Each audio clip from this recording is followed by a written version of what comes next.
Welcome to our channel kids world. ఈరోజు కథ చిలుక తెలివి.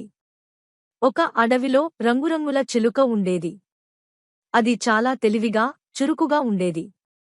రోజూ చెట్లపై పళ్ళు తినేది, పాటలు పాడేది. అందరూ దాన్ని చాలా ఇష్టపడేవాళ్లు. ఒకరోజు ఓ వేటగాడు అడవిలోకి వేటకు వచ్చాడు. ఆ చిలుకను చూసి అది ఎంత అందంగా ఉందో అని ఆశ్చర్యపోయాడు.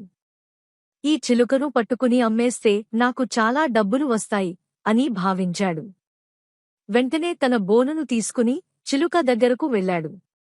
చిలుక వేటగాడిని చూచి భయపడింది. కాని వెంటనే తేరుకుని దానికి ఒక చక్కటి ఆలోచన వచ్చింది.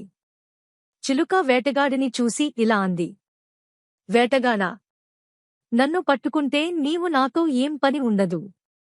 కాని నా మాట వింటే నేను నీకు ముత్యాలు ఇచ్చే చెట్టు చూపిస్తాను, దానితో నీకు చాలా డబ్బులు వస్తాయి అని చిలుక చెప్పింది. వేటగాడు ఆశపడి, బాగుంది, నన్ను అక్కడికి తీసుకెళ్ళు అన్నాడు. చిలుక నవ్వుతూ ఎగిరింది. వేటగాడు వెనకనే పరుగుపెట్టాడు. కాని చిలుక ఎగిరి ఎగిరి చివరకు చాలా ఎత్తులో ఉన్న చెట్టుపై కూర్చుంది. అక్కడ్నించి ఇలా అంది: అయినా వేటగాడివి నీవు.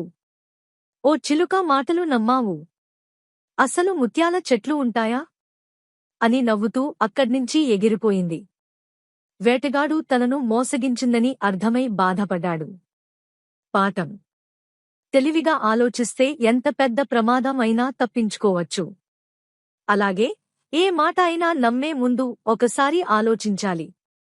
బాయ్ బాయ్ పిల్లలు, మళ్ళీ కలుసుకుందాం.